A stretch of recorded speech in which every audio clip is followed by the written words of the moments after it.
Muy buenos días. Dios les bendiga en este día. Bienvenidos a tu podcast, mi podcast, La Biblia en un año, día 117. El tema de hoy, relaciones correctas. En una conferencia de Alfa que tuvimos en el este de Malasia, acudieron personas de toda Asia. Muchos habían sido perseguidos por causa de su fe. Un hombre me contó que su padre había sido encarcelado durante 6 años por el simple hecho de ser un pastor cristiano. Él mismo había estado en prisión 1 año cuando tenía 19 años, por haber hablado de parte de su padre. Cuando una persona inocente es condenada y encarcelada, se produce una terrible injusticia, y una aún peor cuando es ejecutada. En el pasaje del Nuevo Testamento de hoy leemos acerca de una de las mayores injusticias cometidas en toda la historia de la humanidad. Jesús era totalmente inocente, era un hombre justo, Lucas 23:47, que a pesar de serlo fue ejecutado mediante la crucifixión. El apóstol Pedro lo explica así: porque Cristo murió por los pecados una vez por todas, el justo por los injustos, a fin de llevarlos a ustedes a Dios. Primera de Pedro 3:18. La palabra justo se asocia frecuentemente con quien es santurrón y casi se ha convertido en un insulto, pero justo es una palabra maravillosa en la Biblia, que además es de extremada importancia para nuestra comprensión de toda ella. La expresión santidad tiene que ver, en definitiva, con tener las relaciones adecuadas, una relación adecuada, correcta con Dios y con los demás. En el Nuevo Testamento llegamos a comprender que esta santidad solo es posible por medio de la fe en Jesucristo. Ver Romanos 3:21 y Romanos 4:25. Hoy les estaré leyendo la Biblia en la nueva versión internacional. Ubiquémonos en el libro de los Proverbios, capítulo 10, versículos del 21 al 30. Los labios del justo orientan a muchos, los necios mueren por falta de juicio. La bendición del Señor trae riquezas que no vienen acompañadas de tristezas. El necio se divierte con su mala conducta, pero el sabio se recrea con la sabiduría. Lo que el malvado teme, eso le ocurre. Lo que el justo desea, eso recibe. Pasa la tormenta y desaparece el malvado, pero el justo permanece firme para siempre. Como vinagre a los dientes y humo a los ojos es el perezoso para quienes lo emplean. El temor del Señor prolonga la vida, pero los años del malvado se acortan. El futuro de los justos es dichoso, la esperanza de los malvados se desvanece. El camino del Señor es refugio de los íntegros y ruina de los malhechores. Los justos no tropezarán jamás, los malvados no habitarán la tierra. Amén. Punto 1. Las bendiciones del justo. El libro de Proverbios pone en contraste la vida del necio con la del sabio. También lo hace comparando la vida del justo con la del malvado.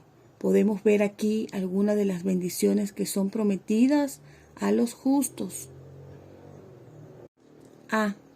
Marcar la diferencia para los demás. Los labios del justo orientan a muchos. Versículo 21, la parte A. No podemos ser justos aisladamente. La santidad se trata de nuestras relaciones. Consiste en traer bendición a los demás. ¿A quién podrías hoy nutrir, alimentar, guiar, animar con tus palabras? B. Gozo en la sabiduría. El sabio goza con la sabiduría. Versículo 23, la parte. Una de las cosas que provienen de una relación con Dios es el hambre de conocimiento y sabiduría. Pide sabiduría en el día de hoy. Dios promete dártela cuando la pidas. Santiago 1:5. C. Cumplimiento de los deseos. Lo que el justo desea, eso recibe. Proverbios 10:24, la parte B. El Espíritu de Dios empieza a cambiar tu voluntad para alinearla con la suya. Filipenses 2:13. Y a medida que esto sucede, Dios promete concederte los deseos de tu corazón. Salmo 37:4. D. Un porvenir de alegría. Para los justos el porvenir es alegre. Proverbios 10:28. En la traducción Dios habla hoy. El justo permanece firme para siempre. Versículo 25b. El temor del Señor prolonga la vida. Versículo 27, la parte A. Y los justos no tropezarán jamás. Versículo 30, la parte A. Tenemos las relaciones adecuadas en una fuente de gran alegría. Tu alegría se hace completa en una relación con Jesús. Juan 15:11. Tu destino es la alegría eterna. Oremos. Señor, oro para que me des sabiduría en este día, para que pongas un sello en mis labios, para que mis palabras sean usadas para alimentar y guiar a otras personas. Amén. Leamos Lucas 23, versículos del 26 al 56. Cuando se lo llevan, echaron mano de un tal Simón de Cirene, que volvía del campo, y le dieron la cruz para que la cargara detrás de Jesús. Lo seguía mucha gente del pueblo, incluso mujeres que se golpeaban el pecho, lamentándose por él. Jesús se volvió hacia ellas y le dijo: Hijas de Jerusalén, no lloren por mí, lloren más bien por ustedes y por sus hijos. Miren, va a llegar el tiempo en que se dirá: dichosas las estériles que nunca dieron a luz ni amamantaron. Entonces dirán a las montañas: caigan sobre nosotros, y a las colinas cúbrannos. Porque si esto se hace cuando el árbol está verde, ¿qué nos sucederá cuando esté seco?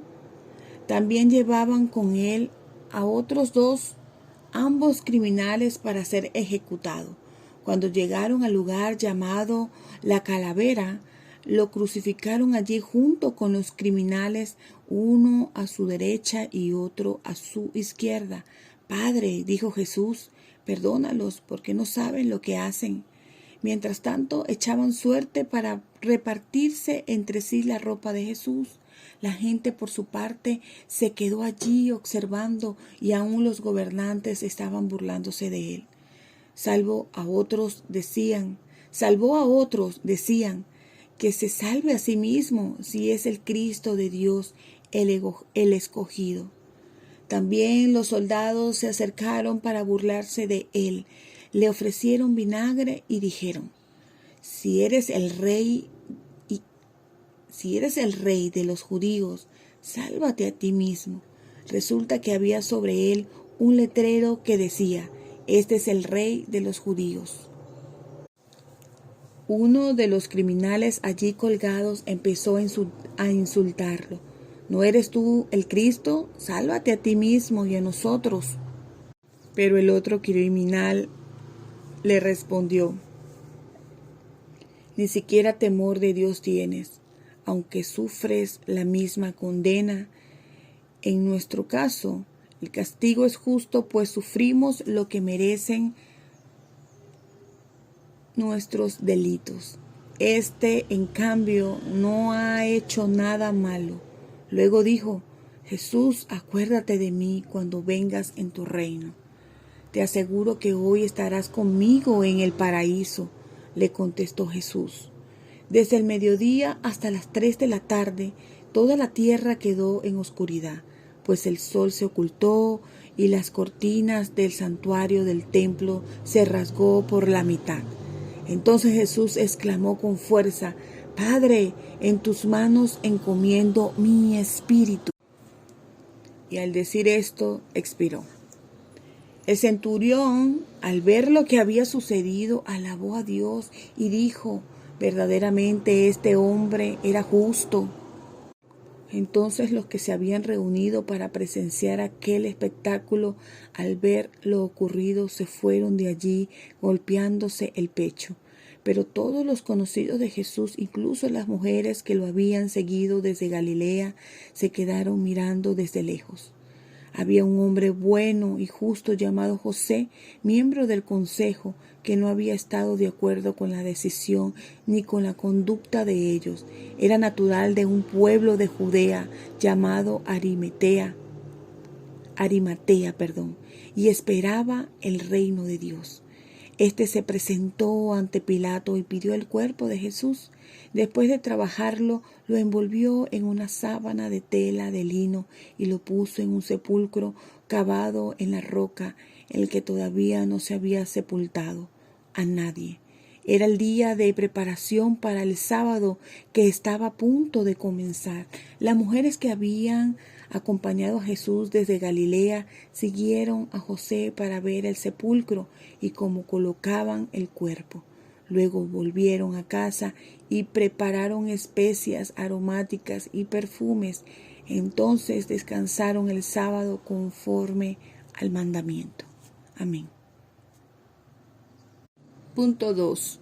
El justo y el injusto. Este pasaje nos da esperanza a todos. En el ejemplo de uno de los criminales que fueron ejecutados con Jesús, vemos que en cuanto reconoces tu pecado y te vuelves a Jesús, recibes el perdón total y entras en una relación correcta con Dios. Este hombre no hizo absolutamente nada para ganarse aquel regalo, ni siquiera tuvo la oportunidad de ser bautizado. Aún así, de manera instantánea, aquel criminal recibió la promesa de que aquel mismo día estaría con Jesús en el paraíso. Versículos 43. ¿Cómo es posible esto? A. La santidad de Jesús. ¿Hay alguien que te haya herido que tengas que perdonar en el día de hoy? Jesús pone la barra muy alta en lo que se refiere al reto de amar a nuestros enemigos, a nuestros críticos y a aquellos que se ríen y burlan de nosotros. La prueba de nuestro carácter es cómo respondemos cuando sufrimos y tenemos dolor. Jesús, en el momento de ser torturado en la cruz, ora por sus torturadores. Padre, perdónalos porque no saben lo que hacen. Versículo 34. Jesús vivía en la relación correcta con Dios. Sus últimas palabras recogidas en el Evangelio de Lucas son: Padre, en tus manos encomiendo mi espíritu. Versículo 46. Incluso el centurión romano, al ver lo que había sucedido, alabó a Dios y dijo: verdaderamente este hombre era justo. Versículo 47. Ve la injusticia de todos nosotros. La justicia de Jesús se pone en contraste con la gente que estaba ahí de pie mirando a los gobernantes que se burlaban de Jesús. Versículo 35. Los soldados que se mofaban de él, versículo 36, y los ladrones cuyo castigo es justo, y estaban recibiendo lo que merecen, sus delitos, versículo 41. Uno de ellos gritaba a Jesús, insultándolo. El otro reprendió a su compañero y volviéndose a Jesús reconoció su propio pecado. En nuestro caso, el castigo es justo, pues sufrimos lo que merecemos, nuestros delitos. Versículo 41, la parte A. Y la rectitud de Jesús, en cambio no ha hecho nada malo. Versículo 41, la parte B. Entonces dijo Jesús: acuérdate de mí cuando vengas en tu reino. Versículo 42. A lo que Jesús respondió: te aseguro que hoy estarás conmigo en el paraíso. Versículo 43. C. El justo murió por los injustos. Este pasaje está lleno de ironía.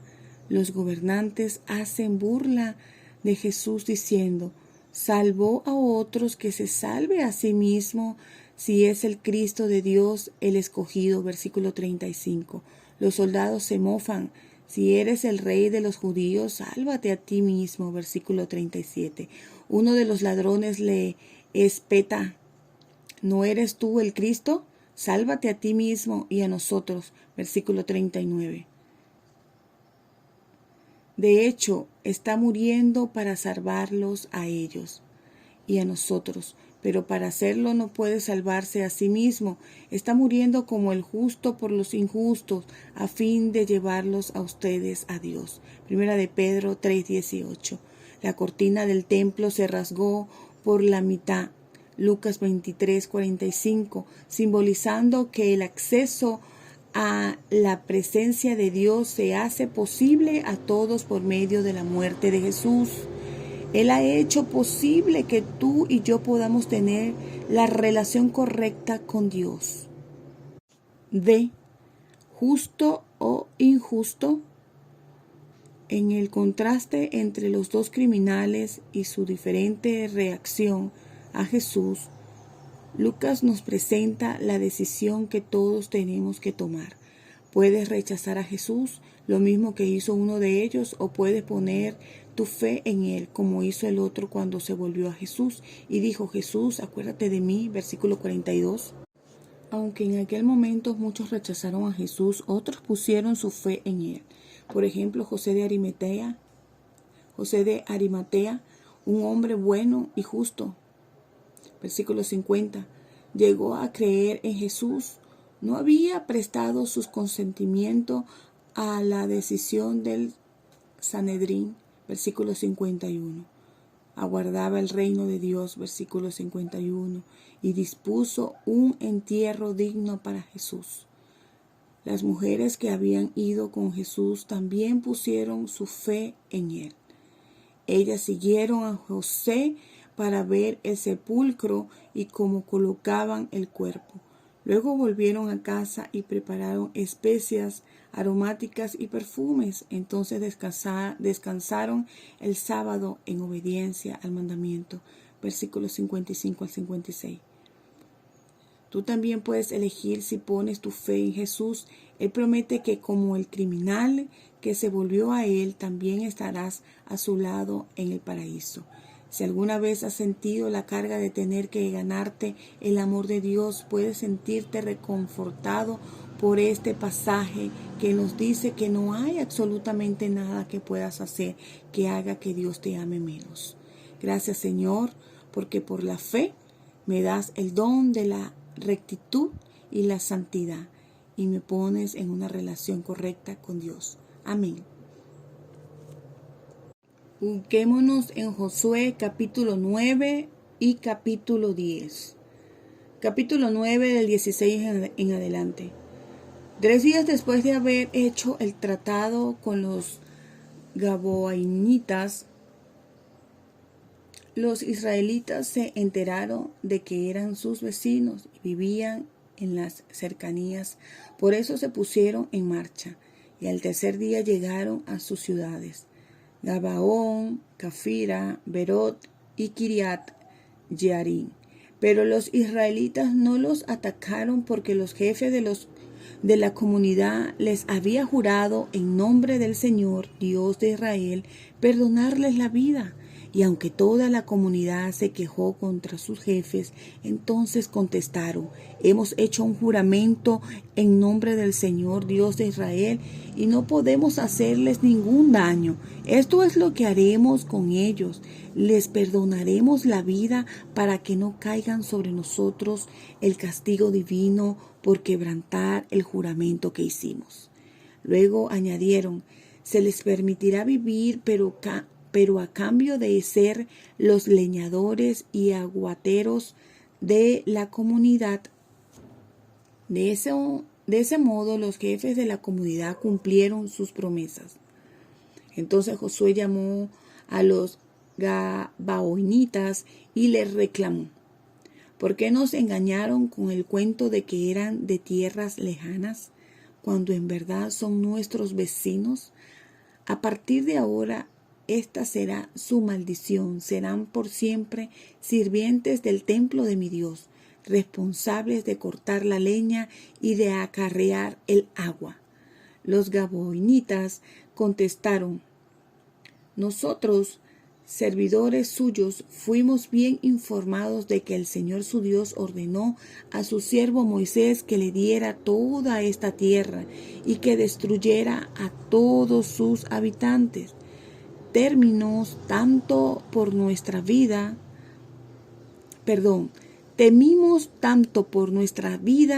que decidimos hacer lo que ya saben. Estamos a merced de ustedes. Hagan con nosotros lo que les parezca justo y bueno. Así salvó Josué a los gabaonitas de morir a manos del pueblo de Israel. Ese mismo día Josué los hizo leñadores y aguateros de la asamblea israelita, especialmente del altar del Señor, que está en el lugar que él mismo eligió, y así han permanecido hasta el día de hoy. Josué capítulo 10, ataque de los reyes amorreos, versículo 1 en adelante. Adonisedec, rey de Jerusalén, se enteró de que Josué había tomado la ciudad de Ai y la había destruido completamente, pues Josué hizo con Ai y su rey lo mismo que había hecho con Jericó y su rey. Adonisedec también supo que los habitantes de Gabaón habían hecho un trato de ayuda mutua con los israelitas y se habían quedado a vivir con ellos. Esto, por supuesto, alarmó grandemente a Adonisedec y a su gente, porque Gabaón era más importante y grande que la ciudad de Ai. Era tan grande como las capitales reales y tenía un ejército poderoso. Por eso Adonisedec envió un mensaje a los siguientes reyes: Oán de Hebrón, Pirán de Jarmut, Jafía de Laquis y Debir de Eglón. El mensaje decía: únanse a mí y conquistemos a Gabaón, porque ha hecho un pacto de ayuda mutua con Josué y los israelitas. Entonces los 5 reyes amorreos de Jerusalén, Hebrón, Jarmut, Laquis y Eglón se unieron y marcharon con sus ejércitos para acampar frente a Gabaón y atacarla. Derrota de los reyes amorreos. Versículo 6. Los gabaonitas, por su parte, enviaron el siguiente mensaje a Josué, que estaba en Gilgal: no abandonen ustedes a estos siervos suyos. Vengan de inmediato y sálvenos. Necesitamos su ayuda, porque todos los reyes amorreos de la región montañosa se han aliado contra nosotros. Josué salió de Gilgal con todo su ejército, acompañado de sus mejores guerreros.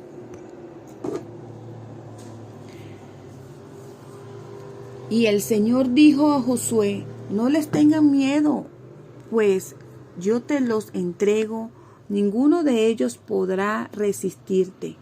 Después de marchar toda la noche desde Gilgal, Josué lo atacó por sorpresa. A su vez, el Señor llenó de pánico a los amorreos ante la presencia del ejército israelita, y éste les infligió una tremenda derrota. En Gabaón, a los que huyeron, los persiguieron por el camino que sube a Bet-Jorón y acabaron con ellos por la vía que va a Aseca y Maqueda. Mientras los amorreos huían de Israel por la bajada entre Bet-Jorón y Aseca, el Señor mandó del cielo una tremenda granizada que mató a más gente de la que el ejército israelita había matado a filo de espada. Ese día en que el Señor entregó a los amorreos en manos de los israelitas, Josué habló al Señor y luego dijo en presencia de todo el pueblo: detente en Gabaón. Luna, párate sobre el valle de Ayalón. El sol se detuvo y la luna se paró, hasta que Israel se vengó de sus adversarios. Esto está escrito en el libro de Jacer. Y en efecto, el sol se detuvo en medio del cielo y no se movió de allí por casi un día entero. Nunca antes ni después ha habido un día como aquel. Fue el día en que el Señor escuchó los ruegos de un ser humano. No cabe duda de que el Señor estaba peleando por Israel. Al terminar todo, Josué regresó a Gilgal con todo el ejército israelita. Muerte de los reyes amorreos. Versículo 16. Los 5 reyes habían huido y se habían refugiado en una cueva en Maqueda. Tan pronto como Josué supo que habían hallado a los 5 reyes en la cueva, dio la siguiente orden: coloquen rocas en la entrada de la cueva y pongan unos guardias para que la vigilen, que nadie se detenga, persigan a los enemigos y atáquenlos por la retaguardia, no les permitan llegar a sus ciudades. El Señor, Dios de ustedes, ya se lo ha entregado. Josué y el ejército israelita exterminaron a sus enemigos. Muy pocos de estos pudieron refugiarse en las ciudades amuralladas. Finalmente todos los israelitas retornaron sanos y salvos a Maqueda, donde estaba Josué. Nadie en la comarca se atrevía a decir nada contra Israel. Entonces Josué mandó que destaparan la entrada de la cueva y que trajeran los 5 reyes amorreos. De inmediato sacaron a los 5 reyes de la cueva, los reyes de Jerusalén, Hebrón, Jarmut, Laquis y Eglón. Cuando se los trajeron, Josué convocó a todo el ejército israelita y ordenó a todos los comandantes que lo habían acompañado: acérquense y písenle el cuello a estos reyes. Los comandantes obedecieron al instante. Entonces Josué dijo: no teman ni se desanimen, al contrario, sean fuertes y valientes. Esto es exactamente lo que el Señor hará con todos los que ustedes enfrenten en batalla. Dicho esto, Josué mató a los reyes, los colgó en 5 árboles y allí los dejó hasta el atardecer. Cuando ya el sol estaba por ponerse, Josué mandó que los descolgaran de los árboles y los arrojaran en la misma cueva donde antes se habían escondido. Entonces taparon la cueva con unas enormes rocas, las cuales permanecen allí hasta el día de hoy. Conquista de las ciudades del sur. Versículo 28. Ese mismo día Josué tomó Maqueda y mató a filo de espada a su rey y a todos sus habitantes. Nadie quedó con vida, y al rey de Maqueda le sucedió lo mismo que al rey de Jericó. De Maqueda, Josué y todo Israel se dirigieron a Libna y la atacaron. El Señor entregó en manos de Israel al rey y a sus habitantes. Josué mató a filo de espada a todos sus habitantes. Nadie quedó con vida, y al rey de Libna le sucedió lo mismo que al rey de Jericó. De Libna, Josué y todo Israel se dirigieron a Laquis. El ejército la sitió y la atacó. El Señor la entregó en manos de Israel y al segundo día la conquistaron. Todos en Laquis murieron a filo de espada, tal como había sucedido con Libna. Además, Orán, rey de Gezer, que había salido a defender a Laquis, fue totalmente derrotado junto con su ejército. Nadie sobrevivió a la espada de Josué. De Laquis, Josué y todo Israel se dirigieron a Eglón.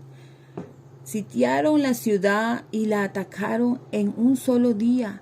la conquistaron y destruyeron a todos a filos de espada, tal como lo habían hecho con Laquis. De Eglón, Josué y todo Israel se dirigieron a Hebrón y la atacaron. El ejército israelita tomó la ciudad y la eliminó a filo de espada, de modo que nadie, ni el rey, ni ninguno de los habitantes de la ciudad, de sus aldeas, escapó con vida. Y tal como sucedió en Eglón, Hebrón fue destruida completamente. De Hebrón, Josué y todo Israel se dirigieron a Debir y la atacaron. Se apoderaron de la ciudad, de su rey y de todas sus aldeas, y mataron a filo de espada y consagraron al exterminio a todos sus habitantes. Nadie quedó con vida, todo fue arrasado. A Debir le sucedió lo mismo que había sucedido a Libna, a Hebrón y a sus respectivos reyes. Así Josué conquistó toda aquella región, la cordillera, el Negev, las llanuras y las laderas. Derrotó a todos sus reyes sin dejar ningún sobreviviente. Todo cuanto tenía aliento de vida fue destruido completamente. Esto lo hizo como el Señor Dios de Israel lo había ordenado. Josué conquistó a todos desde Cades Barnea hasta Gaza y desde la región de Gosén hasta Gabaón. A todos esos reyes y sus territorios Josué los conquistó en una sola expedición, porque el Señor Dios de Israel combatía por su pueblo. Después Josué regresó al campamento de Gilgal junto con todo el ejército israelita. Amén. Punto 3. Justo por la fe. Josué tenía toda la razón del mundo para tener miedo, pero Dios le dijo, igual que nos dice a ti y a mí hoy, no teman ni den un paso atrás, al contrario sean fuertes y valientes. 10:25. El nombre del rey de Jerusalén era Adonisedec. Sedec significa justo, pero muy probablemente estaba lejos de serlo. Lo más probable en que la gente que vivía en Canaán en aquel tiempo estuviera dedicada a todo tipo de sacrificios de niños y otras prácticas malvadas. Por otro lado, Josué llevaba una vida de una relación correcta con Dios. El Nuevo Testamento deja claro que la santidad de Josué, como la de Abraham y otros personajes del Antiguo Testamento, provenían de la fe. Romanos 3:21, Romanos 4:25. Josué era un hombre de fe. Hebreos 11:30.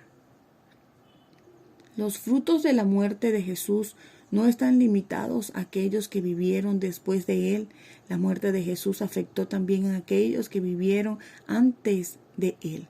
Jesús murió por Abraham, Moisés y Josué. Murió por el ladrón de la cruz, murió por mí y murió por ti, para que fuéramos hechos justos. Por medio de la fe en Jesucristo, Dios hace justo a todos los que creen en Él. Romanos 3:22. Oremos. Señor, gracias porque moriste, el justo por los injustos.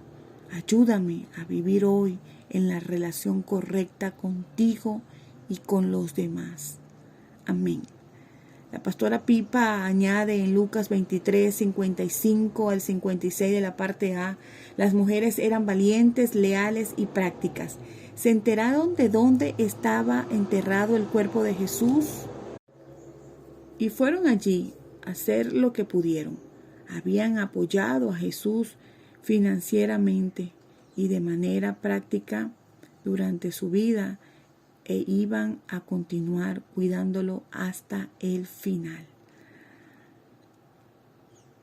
Recuerden que este devocional fue escrito por el pastor y la pastora Nikki y Pipa Gumbel de la iglesia HTB en Londres.